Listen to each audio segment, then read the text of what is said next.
Louisa Serene Schneider is the founder CEO of Rowan. The idea for the business came to her when taking her teenage nieces to get their ears pierced. The available options all lacked the perfect combination of safety and celebration.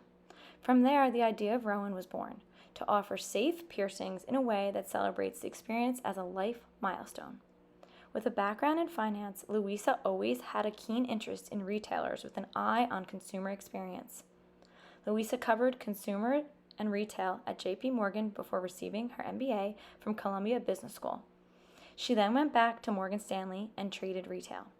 Now a mom of three, Louisa launched Rowan in June 2019 with $4 million in initial venture funding. How are you? Hello. How are you? Good to see you. You too. I'm so excited to do this. I didn't say anything about anything that you do because I think it'll be really interesting to jump in. But let me first introduce everyone to you, Louisa Schneider, and you are the CEO and founder of Hey Rowan, or Rowan, I guess the name of it really is, right? That's right. And Yep. why don't you talk a little bit about what it is first? Yes. So Rowan is a next generation ear piercing and jewelry company. And we're the only company that pierces exclusively by licensed nurses. And so what makes us unique is that when my daughter was born, I was, thinking about where I would take her. And I took my nieces to get pierced in Cincinnati, Ohio. And we did some research, and the only place to go was a mall-based piercer. And they were so excited. Wait, I lost the sound. Let me see. There you go. Sorry, I lost the sound. Sorry. So I took my nieces, and my daughter was a newborn at the time, and it was just not a great experience. It didn't feel sanitary, didn't feel clean, didn't feel particularly special, even though I had flown there to do it, right? It was like a big deal. Yeah. And then, the other option was our pediatrician, and she doesn't pierce ears, and she's not like warm and fuzzy anyway. So that would have felt like another vaccine, which was just not what I was looking for my daughter, Fiona. And so all of my aunts and family are nurses or doctors. And I asked them if they'd ever pierced ears or if they felt like it was something they'd want to do. And a lot of them had, or they said that they frequently got asked to pierce ears at a pediatrician's office or at an urgent care.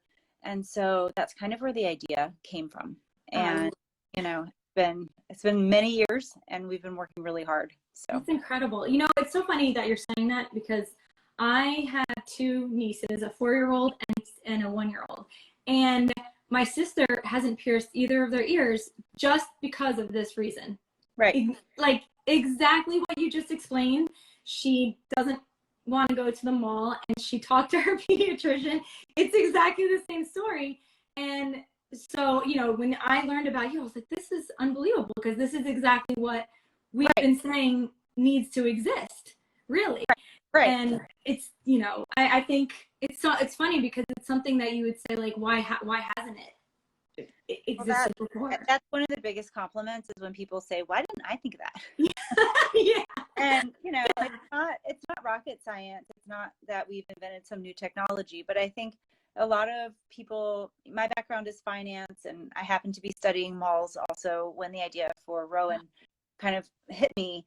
And I think that it's typically a woman or a girl's experience. And I don't think that men really thought of it as this incredibly impactful moment that merited a whole new experience. And so they weren't really reinvesting in it, right? And while every other milestone had been reimagined by startups or by companies. So it was a really, and continues to be, an incredible opportunity. And I think the biggest compliment is also having people come in and have the experience and say, like, what I wanted it to be, right? Like, I'd had this before, but I'm so glad to have it now. Yeah, and as girls, I think I remember my first experience, I was like 7 years old, and you do really remember it. It's something that sticks with you. You remember who you went with, what the experience was like. I mean, down to, just what earrings you picked out and everything. Oh, yeah. The fact that you're doing this, it's like, it's really, I guess, changing that whole breaking through that whole typical system or that it was. Right. And now we're seeing people get piercings to celebrate anything. I mean, it's learning your multiplication tables, beating cancer. We've pierced 100-year-olds. There is no longer any sort of, I think, no judgment around piercing. It's just considered beautiful, and we're really enjoying adorning all those piercings with our products. We make all of our products, and they're all hypoallergenic, from sterling silver to vermeil to 14 karat and on up. That's big too. I think that's one of the most surprising things that I've learned through building this company with the amazing team that's behind me, is that it's oftentimes not at the point of piercing or the piercing where someone has a bad outcome. It's because they wear bad earrings afterwards, earrings that have nickel or create some sort of allergic reaction. And it's just time and time again that I hear someone say, oh, my daughter had to take her earrings out because her ears were itchy and they closed up, or she had a problem with the back. And so we're doing just a tremendous amount of work to try to build that knowledge about how to take care of your ears at the point of piercing, and then to really empower our customers with better products. So that leads perfectly into the nurses that you're hiring and bringing them in, rather than just someone learning how to pierce, I guess. Right. Well, I think that's always been a question is, why nurses? And then, well, do nurses learn how to pierce ears in nursing school? And the answer is, there actually are some classes on piercing, but it's certainly not a fundamental part of the core curriculum of nursing school. That said, learning to pierce leans tremendously on sterility, understanding how to handle bloodborne pathogens, how to make sure that your station is immaculate and consistent, and then obviously bedside manner. There's a lot of nerves that go into it. I don't know from your experience, but people get really nervous, and oftentimes it's not who you would expect. And nurses are just incredibly able to handle all of that, which is wonderful. They have a different relationship with, I guess, a patient or a client, rather than just someone who's doing it as a job. They actually, I think, probably learn throughout school how to handle certain experiences in different people. So besides the sterility of it, which I feel like is something very concerning. No, it's true. It's true.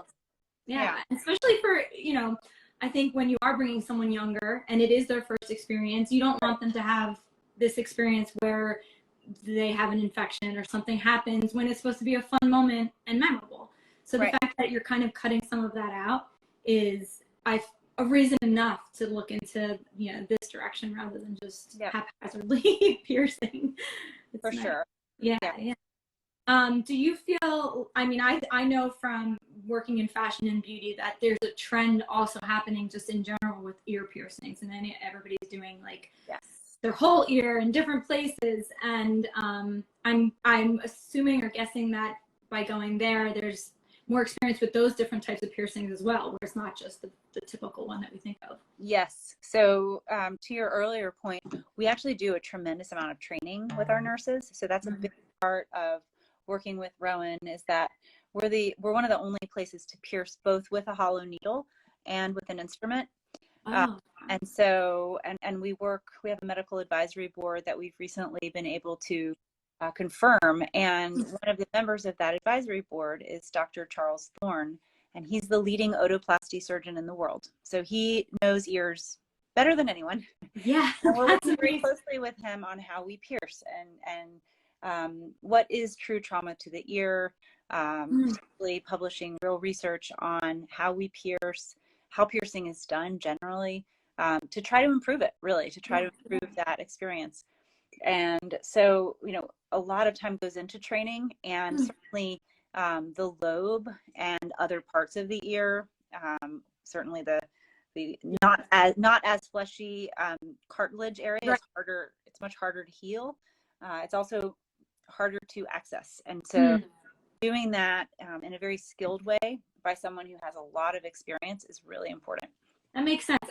It's a place, you know, as I've kind of seen different piercings, I love the way they look. I see the different styles. And I've been so hesitant because of that reason. Yep.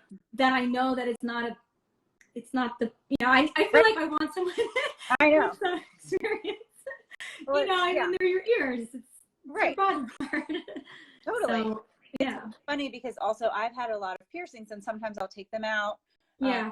If sleeping is difficult, we did develop this pillow, which is super fun, and so you can kind of sleep on it. And Oh, that is so good. Feeling, which is great. Because that's like the worst feeling. That I think the first like week or so of getting a piercing. I know it's sensitive. crazy. Yeah. But knowing kind of what side you sleep on, making sure that someone asks you those questions, they don't just bring you in and pierce you. You know, I mean, I think that's one thing that's really unique about Rowan is I went everywhere. I got pierced by everyone. And I really wanted to build an experience that was unique and was better. And, you know, our nurses do a skin and ear assessment. They look at your anatomy. They can feel if you've had scar tissue, any prior piercings. They'll ask you, like, what side do you sleep on? Things like that you might not think about until you got home and tried to go to bed. And thought, oh, wow, it's not going to be the night of sleep I had envisioned. Yeah, exactly. Yeah. Oh, wow. That's so I have to ask where your locations are because I think that besides there's a few questions coming in. We'll get to those. Everybody that's asking questions, keep asking questions. So I'll go through them after. But where are you located currently? Yes. So we have locations. We have 11 locations now. We should have almost 20 by the end of the year. Wow. We are growing. We have a lot of demand. So a lot of this is looking at where our e-commerce business is strong or where we have demand from customers who are saying, come to us. So we are in many different cities, you know, New Orleans, we're in Atlanta, Georgia. Okay. We're going to be in Charlotte, North Carolina. We're in Charleston. Okay. Just opened in Scottsdale. Nice. We're going to be opening in 2 weeks in the Mall of America. I saw that. Super exciting. That's a huge one. Yeah, that's amazing. Our first studio is the Upper East Side in Manhattan. That was my next question. Are you in New York? And then we have 2 amazing studios in Brooklyn. Oh, okay. So one is in Williamsburg and one is in Forum Hill. They're both really beautiful. We were very fortunate to have the former head of creative and brand from SoulCycle join Rowan. And wow. he's just been hard at work for the past year, helping us rebrand and really think about, you know, if you think about SoulCycle, there were lots of spin classes before SoulCycle, but they created a community and a focus on brand and the instructors there were so important. Similarly at Rowan, this is about community and it's about a big milestone that hopefully you'll remember forever. And the nurses are really, you know, the heroes and the stars of the show for us. So there are a lot of similarities. Yeah, I actually like that comparison because it makes sense. And I feel like it's nice that you're taking something different that you wouldn't think of and relating it to, I mean, that brand now has really branded themselves so well that you don't even think of it as just cycling. It is a community. That's right. And this is the more I speak to you and hear this, it only makes sense to me that it should be like that, especially if you're going to continue to do other piercings. I know for me, my sister, we want to do more, but we haven't, like I mentioned. But this would kind of influence us in a different way to say like, hey, let's do it this way. Meet other people that are into the same thing and, you know, want to have these experiences and do it that way rather than just going and getting it done. So that, they, I'm guessing it's by appointment or? So it's by appointment, but we also have a lot of walk-in traffic. Okay. Yeah. So it depends where we are. I know some of our Brooklyn traffic is just more prominent walk-in, whereas other studios, it's more by appointment. Right. And so it kind of just varies, but and on the weekend, sometimes it's more walk-in. I have a lot of people coming in from Europe, getting pierced, different countries. A lot of celebs bringing their daughters in, and we are very discreet about that. But that has been a big thing over the past couple of weeks, which has been really, really fun because sometimes they will come in under a different name. So we don't know they're coming, and then there they are. That's pretty cool. You just made me think about how it's almost like the cool thing is, or the what everyone would want to say is like, I got pierced by Rowan, rather than just like, I went somewhere random. You know, like, I feel like it's just the same as like, you know, buying something designer that you like, or treating yourself to certain experiences or certain restaurants, different things that you do in your life that you recognize and say the name of. It's the same with something like this. Yeah, So, I think it's, you know, we want to be known for quality, yeah. for inclusivity. So it's certainly piercing for all and for safety. And so I think, you know, if we're bringing that all together, and if someone chooses to get pierced by us, we want them to know that that's what it's all about. Right. Yeah. I think the safety part got me the most too, because that's been a big concern with the kids and everything. Yeah, for sure. I mean, this is incredible. I want to thank you so much for this whole conversation. I thought it was so great. Where can everybody find you, our friend Rowan, and also the website? I'll be putting it in the links below too, but just mention. Yep, we're at Hey Rowan and heyrowan.com. Oh, both. Okay, so it's nice and easy. And does the website, I guess, will have all this information that you said? Yeah. Yes. Anyone can find that there. You can click on Pierce or shop, and if you click on Pierce, it's going to show you everywhere that we're live. Oh, perfect. So then they really can make an appointment, come in and see it. Yeah.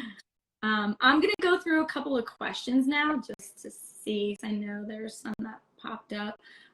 Lily said, yes, I took my daughter to one of your stores in Brooklyn. So that was Yay. That's nice. Can I use my exemption to have my 6-month baby's ears pierced? I don't know what that means, so maybe you might know. It may be around vaccination. Oh. They would have to connect directly, probably with one of our nurses, to confirm via our customer service. But typically, we would want a first DTaP vaccine at a minimum. Yeah. That makes sense. Yep. Okay. And then, all right. That you know, that's something I didn't even think about. Yeah. It's really interesting. I mean, the protocols in different countries are different. Yeah. I know that, but we are here in the U.S., and so we do abide by the standards. pediatric standards. Yeah.